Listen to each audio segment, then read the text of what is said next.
Light जला दो जी, light बंद कर लाइट ऑन कर दो परमिंदा लाइट करिए स्टार्ट।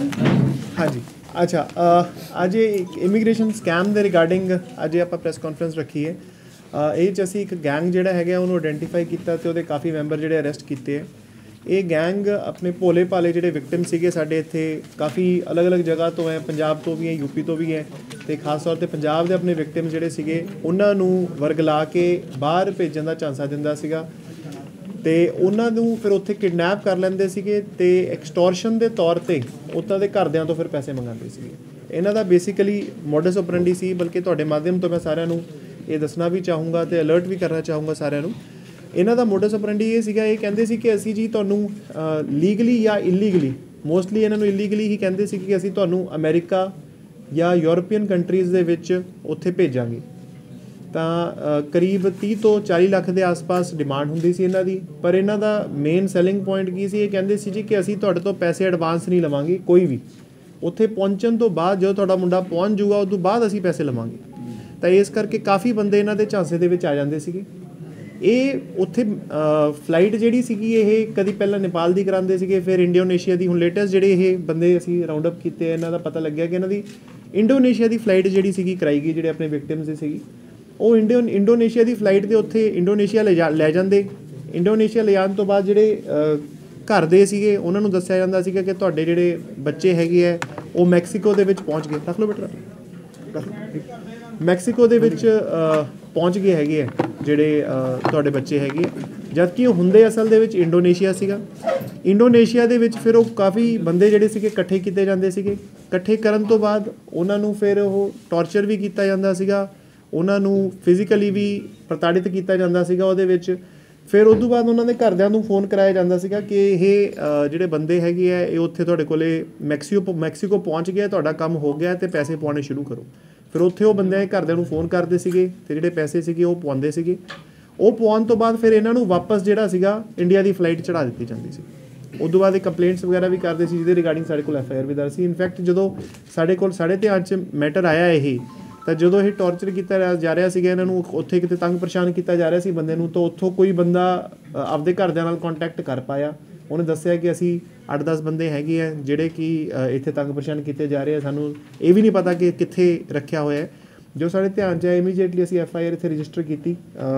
ਇਹ FIR ਨੰਬਰ ਕਰੀਬ 15 ਕੁ ਦਿਨ ਹੋ ਗਏ ਇਹਨੂੰ ਰਜਿਸਟਰ ਕੀਤੇ ਨੂੰ। ਬਲੌਂਗੀ ਵਾਲੀ FIR ਹਾਂਜੀ 3/23 6 ਜਨਵਰੀ ਨੂੰ ਰਜਿਸਟਰ ਹੋਈ ਸੀ ਥਾਣਾ ਬਲੌਂਗੀ ਦੇ ਵਿੱਚ। ਤੇ ਉਹਦੇ ਪਰਸਿਊ ਦੇ ਵਿੱਚ ਸਾਡੀ ਟੀਮਸ ਲੱਗੀਆਂ ਹੋਈਆਂ ਸੀਗੀਆਂ ਤੇ ਉਹਦੇ ਵਿੱਚ ਇਹਨਾਂ ਦੇ 2 ਮੋਡਿਊਲਸ ਕੰਮ ਕਰਦੇ ਹੈ। ਇੱਕ ਲੋਕਲ ਮੋਡਿਊਲ ਜਿਹੜਾ ਕਿ ਇੱਥੋਂ ਬੰਦਿਆਂ ਨੂੰ ਵਰਗਲਾ ਕੇ ਏਜੰਟਾਂ ਦੇ ਥਰੂ ਜਾਂ ਅਦਰਵਾਈਜ਼ ਉਹਨਾਂ ਨੂੰ ਬੰਦਿਆਂ ਨੂੰ ਇਕੱਠੇ ਕਰਦਾ ਸੀਗਾ।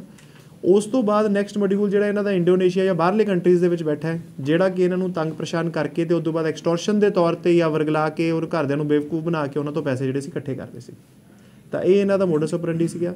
ਇਹਦੇ ਵਿੱਚ ਅਸੀਂ ਹੁਣੇ ਜਦੋਂ ਅਸੀਂ ਬੰਦੇ ਅਰੈਸਟ ਕੀਤੇ, ਅਰੈਸਟ ਕਰਨ ਤੋਂ ਬਾਅਦ ਥੋੜ੍ਹਾ ਜਿਹਾ ਜਿਹੜੇ ਬਾਹਰ ਬੰਦੇ ਬੈਠੇ ਇਹਨਾਂ 'ਚੋਂ ਜਿਹੜੇ ਹਜੇ ਨਹੀਂ ਅਰੈਸਟ ਹੋਏ ਹੈ ਉਹਨਾਂ ਦੇ ਨਾਲ ਦੀ ਨਾਲ ਪ੍ਰੈਸ਼ਰ ਵੀ ਮੰਨਿਆ ਥੋੜ੍ਹਾ ਜਿਹਾ, ਅਤੇ 25 ਬੰਦੇ ਇਮੀਡੀਏਟਲੀ ਫਲਾਈਟ 'ਤੇ ਚੜ੍ਹਾ ਕੇ ਚੇਨਈ ਵਿੱਚ ਭੇਜਦੇ ਹੈ।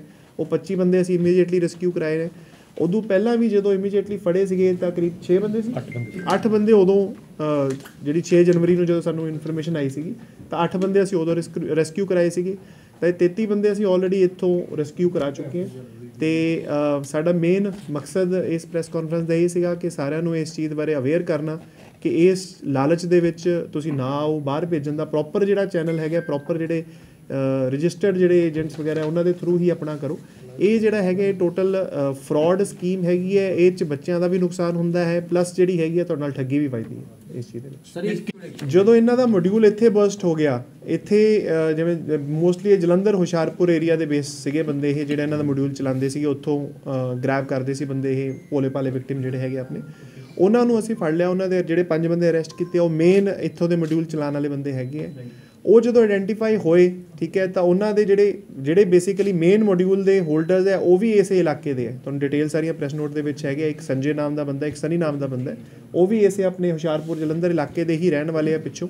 ਤਾਂ ਉਦੋਂ ਬਾਅਦ ਉਹ ਬੰਦੇ ਜਿਹੜੇ ਸੀਗੇ ਉਹਨਾਂ ਨੂੰ ਪਤਾ ਲੱਗ ਗਿਆ ਕਿ ਸਾਡੇ ਵਾਰੀ ਆਇਡੈਂਟੀਟੀ ਵੀ ਸਾਡੀ ਕਲੀਅਰ ਹੋ ਗਈ ਹੈ, ਉਹਨਾਂ ਦੇ ਘਰਦਿਆਂ ਨੂੰ ਵੀ ਪਤਾ ਲੱਗ ਗਿਆ, ਤਾਂ ਇਮੀਡੀਏਟਲੀ ਉਹਨਾਂ ਨੇ ਬੰਦੇ ਜਿਹੜੇ ਸੀਗੇ ਉਹ ਛੱਡ ਦਿੱਤੇ। ਸਰ ਆਪਣੇ ਜ਼ਿਲ੍ਹੇ 'ਚ ਆਫਿਸ ਵਗੈਰਾ ਕਿਤੇ ਖੋਲਿਆ ਹੋਇਆ ਇਹਨਾਂ ਨੇ ਜਾਂ ਫਿਰ ਫੋਨ ਤੇ ਹੀ ਇਹਨਾਂ ਦਾ ਕੰਟੈਕਟ ਹੁੰਦਾ ਸੀ? ਆਪਣੇ ਡਿਸਟ੍ਰਿਕਟਸ ਦੇ ਵਿੱਚ ਦੇ ਵਿਕਟਿਮਸ ਵੀ ਸੀਗੇ ਕੁਝ, ਤੇ ਇੱਕ ਆਫਿਸ ਵੀ ਸੀਗਾ। ਹਾਂਜੀ, ਟੱਚ ਕਿਸ ਤਰ੍ਹਾਂ ਫੋਨ ਤੇ ਜਾਂ ਕਾਲਿੰਗ ਤੇ ਟੱਚ ਕਰਦੇ ਜਾਂ ਫਿਰ ਇਹ ਤਾਂ ਇੱਕ ਤੋਂ ਜਿਹੜੇ ਦੱਸਿਆ 2 ਮੋਡਿਊਲਸ ਹੈ। ਇੱਕ ਤਾਂ ਬਾਹਰ ਬੈਠਾ ਹੈ ਜਿਹੜਾ ਕਿ ਉਹਨਾਂ ਨੂੰ ਕਾਈਂਡ ਆਫ ਕਿਡਨੈਪ ਕਰਕੇ ਤੇ ਉਹਨਾਂ ਨੂੰ ਤੰਗ ਪਰੇਸ਼ਾਨ ਫਿਜ਼ੀਕਲੀ ਟੌਰਚਰ ਕਰਦਾ ਸੀਗਾ। ਜਿਹੜਾ ਦੂਸਰਾ ਜਿਹੜਾ ਮੋਡਿਊਲ ਸੀ ਇੱਥੇ ਲੋਕਲ ਮੋਡਿਊਲ ਸੀਗਾ, ਉਹ ਬੇਸਿਕਲੀ ਐਜ਼ ਏਜੰਟਸ ਕੰਮ ਕਰਦੇ ਸੀ, ਜਿਵੇਂ ਆਪਣੇ ਟਰੈਵਲ ਏਜੰਟਸ ਵਗੈਰਾ ਹੁੰਦੇ, ਇਲੀਗਲ ਟਰੈਵਲ ਏਜੰਟਸ ਆਪਾਂ ਉਹਨਾਂ ਨੂੰ ਕਹਿ ਸਕਦੇ ਹਾਂ, ਉਹ ਐਜ਼ ਇਲੀਗਲ ਟਰੈਵਲ ਏਜੰਟਸ ਕੰਮ ਕਰਦੇ ਸੀਗੇ। ਤੇ ਉਹ ਬੰਦਾ ਇਹਨਾਂ ਦੇ ਚਾਂਸਿਸ ਇਸ ਕਰਕੇ ਆ ਜਾਂਦਾ ਸੀ, ਜਦੋਂ ਉਹ ਕਹਿੰਦੇ ਸੀ ਐਡਵਾਂਸ ਕੋਈ ਪੈਸਾ ਨਹੀਂ ਦੇਣਾ ਤਾਂ ਉਹਨੂੰ ਲੱਗਦਾ ਸੀ ਯਾਰ ਬੰਦੇ ਵਧੀਆ ਇਹਨਾਂ ਦੇ ਹਿਸਾਬ ਨਾਲ ਕਰ ਲਈਏ। ਕਿੰਨੇ ਟੋਟਲ ਇਹ ਗੈਂਗ ਹੈਗਾ ਆ ਤੇ ਇਹਦੇ ਵਿੱਚ ਇਹਦਾ ਸਰਗਨਾ ਕੌਣ ਹੈ ਇਹਨਾਂ ਦਾ? ਇਹ 'ਚ ਸਾਨੂੰ ਜਿਹੜੇ ਹੁਣ ਤੱਕ ਆਇਡੈਂਟੀਫਾਈ, ਅਸੀਂ 5 ਬੰਦੇ ਇਹਦੇ ਵਿੱਚ ਆਲਰੇਡੀ ਅਰੈਸਟ ਕਰ ਚੁੱਕੇ ਆ ਤੇ ਕਰੀਬ 11 ਬੰਦੇ ਇਹਦੇ ਵਿੱਚ ਸਾਨੂੰ ਹੋਰ ਆਇਡੈਂਟੀਫਾਈ ਹੋਏ ਨੇ। ਤਾਂ ਇਹ 'ਚ ਅੱਗੇ ਵੀ ਇਹਦੇ, ਕਿਉਂਕਿ ਸਾਡੀ ਅਕਾਊਂਟ ਡਿਟੇਲਸ ਸਾਰੀ ਅਕਾਊਂਟ ਵੈਰੀਫਿਕੇਸ਼ਨਸ ਵੀ ਇਹਦੀਆਂ ਚੱਲਦੀਆਂ, ਤਾਂ ਹੋਰ ਵੀ ਇਹਦੇ 'ਚ ਕਾਫੀ ਵੱਡਾ ਮਤਲਬ ਬੰਦੇ 'ਚ ਕਾਫੀ ਵੱਡੀ ਲਿਸਟ ਇਹਦੇ ਵਿੱਚ ਇਨਵੋਲਵਮੈਂਟ ਦੀ ਆਏਗੀ। ਇਹਦਾ ਜਿਹੜਾ ਸਰਗਨਾ ਮੇਨ ਜਿਹੜਾ ਹੈਗਾ ਸੰਜੇ ਹੈ ਤੇ ਉਹਦੇ ਨਾਲ ਸਨੀ ਹੈ। ਤਾਂ ਇਹ ਸਨੀ ਜਿਹੜਾ ਹੈਗਾ ਇਸ ਟਾਈਮ ਤੇ ਬਾਹਰ ਕਿਸੇ ਕੰਟਰੀ 'ਚ ਮੋਸਟ ਲਾਈਕਲੀ ਇੰਡੋਨੇਸ਼ੀਆ ਹੀ ਬੈਠਾ ਹੈ, ਜਿਹੜਾ ਉੱਥੇ ਜਾ ਕੇ ਆਪਰੇਟ ਕਰ ਰਿਹਾ। ਸਰ ਹੁਣ ਤੱਕ ਕਿੰਨੇ ਲੋਕਾਂ ਨੂੰ ਬਣਾ ਚੁੱਕੇ ਇਸ ਝਾਂਸਾ ਦੇ ਕੇ ਭੇਜ? ਇਹ ਤਾਂ ਬਹੁਤ ਜ਼ਿਆਦਾ ਨੰਬਰ ਸਾਨੂੰ ਆਉਣ ਦੀ ਪੋਸੀਬਿਲਿਟੀ ਹੈ। ਜਿਵੇਂ ਕਿ ਮੈਂ ਤੁਹਾਨੂੰ ਦੱਸਿਆ 23 ਬੰਦੇ ਤਾਂ ਅਸੀਂ ਰੈਸਕਿਊ ਕਰਾ ਚੁੱਕੇ ਹਾਂ, 8 ਪਹਿਲਾਂ ਕਰਾਈ ਸੀ ਤੇ 25 ਜਿਹੜੇ ਹੈਗੇ ਜਿਹੜੇ ਹੁਣੇ ਚੇਨਈ ਫਲਾਈਟ ਦੇ ਵਿੱਚ ਉਤਰੇ ਨੇ, 25 ਉਹ ਬੰਦੇ ਹੈਗੇ। ਤਾਂ ਟੋਟਲ 33 ਬੰਦੇ ਜਿਹੜੇ ਹੈਗੇ ਉਹ ਤਾਂ ਆਲਰੇਡੀ ਰੈਸਕਿਊਡ ਨੇ, ਹੋਰ ਵੀ ਪਤਾ ਨਹੀਂ ਕਿੰਨੇ ਨੰਬਰਸ ਹੋਣਗੇ। ਇਹ ਤਾਂ ਹੁਣ ਡਿਟੇਲ ਜਦੋਂ ਪੁੱਛਗਿੱਛ ਹੋਏਗੀ, ਇਹਨਾਂ ਦੇ ਅਕਾਊਂਟਸ ਦੀ ਫੋਨਸ ਦੀ ਵੈਰੀਫਿਕੇਸ਼ਨ ਹੋਏਗੀ, ਉਸ ਤੋਂ ਬਾਅਦ ਕਲੀਅਰ ਹੋਰ ਨੰਬਰਸ ਬਹੁਤ ਆ ਸਕਦੇ। ਡਾਕਟਰ ਸਾਹਿਬ ਇਹਦੇ ਵਿੱਚ ਲੋਕਲ ਇਨਵੋਲਵਮੈਂਟ ਕੋਈ ਸਾਹਮਣੇ ਆ ਰਹੀ ਹੈ? ਜਿੱਦਾਂ ਤੁਸੀਂ ਸੰਜੇ ਕਿਹਾ ਹੁਸ਼ਿਆਰਪੁਰ ਜਲੰਧਰ ਦੇ ਹੈਗੇ, ਲੋਕਲ ਇਨਵੋਲਵਮੈਂਟ ਕਿਸੇ ਦੀ ਸਾਹਮਣੇ ਆ ਰਹੀ ਹੈ? ਲੋਕਲ ਤਾਂ ਅਕਿਊਜ਼ਡ ਐਜ਼ ਆਫ ਨਾਓ ਹਜੇ ਤੱਕ ਕੋਈ ਸਾਨੂੰ ਲੱਗਿਆ ਨਹੀਂ ਹੈ, ਲੋਕਲ ਤਾਂ ਹਜੇ ਤੱਕ ਕੋਈ ਅਕਿਊਜ਼ਡ ਨਹੀਂ ਹੈ। ਪਰ ਅੱਗੇ ਜੋ ਵੀ ਆਏਗਾ, ਕਿਉਂਕਿ ਸਾਰੇ ਪੰਜਾਬ 'ਚ ਇਸ ਜਿਹੜੀ ਰਿਕਵਰੀ ਹੋਈ ਹੈ 2 ਕਰੋੜ 13 ਲੱਖ ਦੀ, ਇੱਕ ਬੰਦੇ ਤੋਂ ਹੀ ਹੋਈ ਹੈ ਜਾਂ ਫਿਰ ਜਿਹੜੇ ਇਹ ਸਾਰੇ 5 ਜਿਹੜੇ ਹੈਗੇ ਆ ਮਿਲਾ ਕੇ ਇਹਨਾਂ ਤੋਂ ਰਿਕਵਰੀਜ਼ ਜਿਹੜੀਆਂ ਹੋਈਆਂ, ਇਹ ਸਾਰੀਆਂ ਤੁਸੀਂ ਅਮਾਊਂਟ ਤੋਂ ਹੀ ਗੈਦਰ ਕਰ ਸਕਦੇ ਹੋ ਕਿ ਕਿੰਨਾ ਕੁ ਵੱਡਾ ਇਹ ਸਕੈਮ ਹੋਏਗਾ। सर एक और इम्पोर्टेंट क्वेश्चन है, इंटरनेशनल एक बड़ा स्कैम भी है बॉडी पार्ट्स का भी। कई बार इस तरह की चीज़ें निकल के सामने आती है कि बेहोश करके जिस तरह बच्चे बाहर थम वगैरह इस तरह सेल करते सी $40 या $30,000 या $20,000 तक हर एक बॉडी पार्ट दे मिलते हैं। तो चाइना तक मेडिसिन के तौर पर बिजनेस काफ़ी ज़्यादा फैलिया हुआ है। क्या इस तरह जांच चलेगी, अगे खुलासे होंगे या इस एंगल तो भी सोचा जा रहा है? ਜਿਹੜੀ ਤੁਸੀਂ ਐਂਗਲ ਦੀ ਗੱਲ ਕਰ ਰਹੇ ਹੋ, ਇਹ ਹਜੇ ਤੱਕ ਸਾਹਮਣੇ ਸਾਡੇ ਨਹੀਂ ਆਇਆ। ਪਰ ਜਿਵੇਂ ਕਿ ਮੈਂ ਕਿਹਾ ਹਜੇ ਤਾਂ ਅਸੀਂ ਜਿਹੜਾ ਲੋਕਲ ਪਾਰਟ ਹੈ ਇਹਦਾ ਉਹੀ ਬਰਸਟ ਕੀਤਾ ਇਹਦਾ ਮੋਡਿਊਲ ਦਾ। ਪਰ ਇਹ 'ਚ ਅੱਗੇ ਦੀ ਅੱਗੇ ਕਾਫੀ ਅੱਗੇ ਤੱਕ ਜਾਏਗਾ। ਇਹ 'ਚ ਹੋਰ ਜਿੰਨੇ ਵੀ ਅਕਿਊਜ਼ਡ ਹੈ, ਹੋਰ ਨਵੇਂ ਅਕਿਊਜ਼ਡ ਵੀ ਸਾਹਮਣੇ ਆਉਣਗੇ, ਉਹ ਵੀ ਸ਼ਾਮਲ ਤਫਤੀਸ਼ ਹੋਣਗੇ। ਹੋ ਸਕਦਾ ਤੁਹਾਡੇ ਵਾਲਾ ਐਂਗਲ ਵੀ ਜਿਹੜਾ ਤੁਸੀਂ ਦੱਸਿਆ ਇਹ ਵੀ ਸਾਹਮਣੇ ਆ ਜਾਏ, ਪਰ ਐਜ਼ ਆਫ ਨਾਓ ਸਾਡੀ ਤਫਤੀਸ਼ ਇਹ ਜੇ ਕੋਈ ਗੱਲਬਾਤ ਸਾਹਮਣੇ नहीं आई। सर ये जो बताया जा रहा है, जो बलौंगी वाला जो पहली एफआईआर हुई थी, उसमें the family had to pay them 30 lakh rupees ताकि वो लड़का वापस ना सके। सो इनके बाद में ये ऑलरेडी पे कर चुके थे उनको, फैमिली को। तो जब इनको लगा कि ये बंदे जो हैं अभी हमारे बच्चे की जान खतरे में है, वहाँ पे जब बंदा वहाँ पे बिठाया हुआ है तो कुछ भी हो सकता है वहाँ पे, ठीक है। तो वो जब जैसे ही हमारे पास आए तो इमीडिएटली जो है उन पे प्रेशराइज करके उनको फ़ोन किया गया, उनको जो फैमिली के थ्रू जो टाइप था उनसे किया गया कि पुलिस के पास अब बात पहुँच चुकी है, तो प्रॉब्लम उन्हें डर के मारे इनको रिलीज़ कर दिया गया इमीडिएटली। ਸਰ ਗੱਡੀਆਂ ਦੀ ਰਜਿਸਟ੍ਰੇਸ਼ਨ ਇਹਦੇ ਆਪਣੇ ਨਾਮ ਤੇ ਹੈ ਜੀ? ਉਹ ਹਜੇ ਸਾਰਾ ਪਾਰਟ ਆਫ ਇਨਵੈਸਟੀਗੇਸ਼ਨ ਇਹ ਜੀ ਸਾਰਾ ਵੈਰੀਫਾਈ ਕਰਾਂਗੇ। ਜੇ ਉਹ 'ਚ ਗੱਡੀਆਂ ਦੀ ਰਜਿਸਟ੍ਰੇਸ਼ਨ ਹੋ ਸਕਦਾ ਚੋਰੀ ਦੀਆਂ ਨਿਕਲਿਆ ਨੇ ਇਹ, ਜਾਂ ਹੋ ਸਕਦਾ ਕਿਸੇ ਹੋਰ ਦੇ ਨਾਮ ਤੇ ਹੋਣ, ਤਾਂ ਉਹਦੇ ਵੀ ਜਿਹੜੀ ਰਿਕੁਆਇਰਡ ਸੈਕਸ਼ਨ ਹੈਗੇ ਉਹ ਵੀ ਐਡ ਕੀਤੇ ਜਾਣਗੇ। ਸਰ ਪ੍ਰੋਪਰ ਜਲੰਧਰ ਹੁਸ਼ਿਆਰਪੁਰ ਨਾਲ ਦੇ ਆਫਿਸ ਹੈਗੇ ਜਾਂ ਫਿਰ ਜਸਟ ਇੱਕ ਫੋਨ ਕਾਲਿੰਗ ਤੇ ਹੀ ਇਹਨਾਂ ਦਾ ਚੱਲਦਾ ਹੈ ਕਾਲ ਸੈਂਟਰ? ਕੋਈ ਹੈ ਆਫਿਸ ਵਗੈਰਾ ਇਹਨਾਂ ਦਾ? ਸਰ ਇਤਨੇ ਫੋਨ ਕਾਲਿੰਗ ਹੈ ਮੇਨਲੀ ਫੋਨ ਕਾਲਿੰਗ ਹੈ ਜੀ, ਸਪੈਸੀਫਿਕ ਆਫਿਸਿਸ ਦਾ ਹੈ ਜੀ। ਤੇ ਪੈਸੇ ਇੱਥੇ ਪੰਜਾਬ ਦੇ ਅਕਾਊਂਟ 'ਚ ਪਾਉਂਦੇ ਸੀਗੇ ਕਿ ਬਾਹਰ ਦੇ ਪਾਉਂਦੇ ਸੀਗੇ?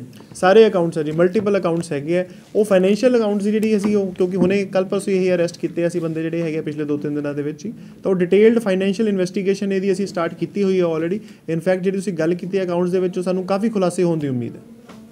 सर ये थ्रेट करके पैसे लेते थे या फिर जैसे आपने बताया ये बोल देते थे मैक्सिमम वहाँ पहुँच गए? दोनों ही तरीके है जी, जो जैसे फंस गया उस तरीके से, या तो उनको कितना सर इनका? 30 to 40 lakhs 30 to 40 lakhs पर पर्सन।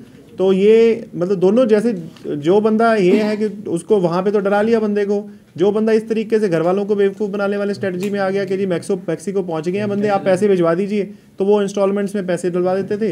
या फिर जिसको पता लग जाता था कि बेटा हमारा फंस गया, फिर उसको एक्सटॉर्शन से। सर ये चेन्नई कब पहुंच रहे हैं, पहुंच गए हैं अभी? ये किस डेट ऑलरेडी कई डेट में आए सर 7-8 दिन हो गए। ये हफ्ता हो गया अराउंड इनको आए हुए। किसी को टॉर्चर करके ये तो नहीं कोई कैजुअलिटी हुई हो, ऐसा कुछ अभी तक? नहीं, कैजुअलिटी अभी तक तो कोई सामने आई नहीं है।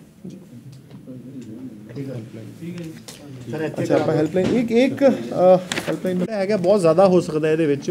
ਤਾਂ ਜੇ ਹੋਰ ਵੀ ਕੋਈ ਵਿਕਟਿਮਸ ਜਾਂ ਹੋਰ ਵੀ ਕੋਈ ਚੀਜ਼ ਹੈ ਜਿਹੜੇ ਕੋਈ ਇਸ ਦੇ ਵਿੱਚ ਫਸੇ ਹੋਏ ਨੇ ਜਾਂ ਜਿਨ੍ਹਾਂ ਨਾਲ ਫਰਾਡ ਹੋ ਚੁੱਕਿਆ ਜਾਂ ਲੱਗਦਾ ਕਿ ਫਰਾਡ ਹੋ ਰਿਹਾ ਤਾਂ ਅਸੀਂ ਇੱਕ ਸਪੈਸ਼ਲ 2 ਹੈਲਪਲਾਈਨ ਨੰਬਰਸ ਇਹਦੇ ਵਿੱਚ ਰੱਖੇ ਹੋਏ ਆ ਜਿਹੜੇ ਸਾਡੇ ਸਟਾਫ ਦੇ ਨੇ ਤਾਂ specifically only for this case ਇਹ 2 ਹੈਲਪਲਾਈਨ ਨੰਬਰਸ ਹੈ ਮੈਂ ਨੋਟ ਕਰਾ ਰਿਹਾ ਸਾਰੇ ਨੋਟ ਕਰ ਲੈਣ ਤੇ ਉਹ ਕੋਈ ਵੀ ਇਸ ਦੇ ਰਿਗਾਰਡਿੰਗ ਇਨਫੋਰਮੇਸ਼ਨ ਲੈਣੀ ਹੋਵੇ ਜਾਂ ਸਾਨੂੰ ਕੋਈ ਇਨਫੋਰਮੇਸ਼ਨ ਜਾਂ ਕੋਈ ਕੰਪਲੇਂਟ ਦੇਣੀ ਹੋਵੇ ਤੁਸੀਂ ਇਸ ਨੰਬਰ ਦੇ ਥਰੂ ਦੇ ਸਕਦੇ ਹੋ 99140 55677 मैं रिपीट कर रहा है 99140 55677 सेकंड नंबर है 95019 91108 रिपीट कर रहे हैं जी 95019 91108 ਇਹ 2 ਨੰਬਰਸ ਅਸੀਂ ਇਸੇ ਕੇਸ ਵਾਸਤੇ ਡੈਡੀਕੇਟਡਲੀ ਜਿਹੜੇ ਹੈਗੇ ਆ ਕੋਈ ਵੀ ਕੰਪਲੇਂਟ ਜਾਂ ਇਨਫੋਰਮੇਸ਼ਨ ਹੈਗੀ ਹੈ ਤੁਸੀਂ ਸਾਨੂੰ ਦੇ ਸਕਦੇ ਹੋ ਇਹਦੇ ਵਿੱਚ ਸਰ ਇਹਨਾਂ ਨੇ ਕੋਈ ਨਾਮ ਵਗੈਰਾ ਦਿੱਤਾ ਹੋਇਆ ਕਿ ਇਹ ਜੋ ਫਰੋਡ ਕੋਈ ਕੰਪਨੀ ਵਗੈਰਾ ਦਾ ਨਾਮ ਕੁਝ ਮੈਂਸ਼ਨ ਕੀਤਾ ਹੋਇਆ ਇਹਨਾਂ ਨੇ ਨਹੀਂ ਸਪੈਸੀਫਿਕਲੀ ਕੰਪਨੀ ਕੋਈ ਨਹੀਂ ਹੈ ਜੀ ਕਿਉਂਕਿ ਇਹਦਾ ਕੋਈ ਟਰੈਵਲ ਏਜੰਟ ਜਿਵੇਂ ਆਪਾਂ ਕਹਿ ਰਹੇ ਹਾਂ ਕੋਈ ਰਜਿਸਟਰਡ ਜਾਂ ਅਨਰਜਿਸਟਰਡ ਵੀ ਇਸ ਕੇਸ ਤਾਂ ਹੈ ਨਹੀਂਗਾ ਕੋਈ ਇਹ ਤਾਂ ਇਹ ਲੋਕਾਂ ਨੂੰ ਬੇਵਕੂਫੀ ਬਣਾ ਰਹੇ ਆ ਬੇਸਿਕਲੀ ਤੇ ਠੱਗੀ ਮਾਰ ਰਹੇ ਉਸ ਤੋਂ ਬਾਅਦ ਇਹਨੂੰ ਚੁਕਾ ਦਈਏ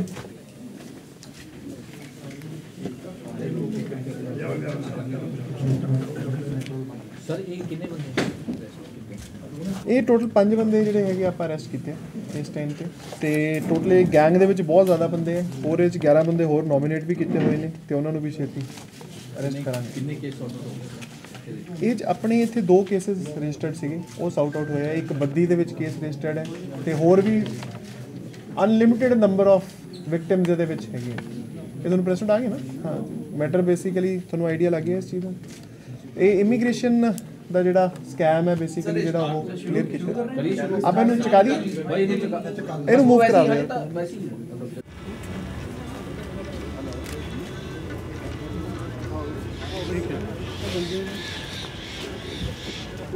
ਜਿਹੜੇ ਤੁਹਾਡੇ ਦਿੱਤੇ ਹੈ ਨਾ ਲੋਕਾਂ ਨੇ ਕਿੱਥੇ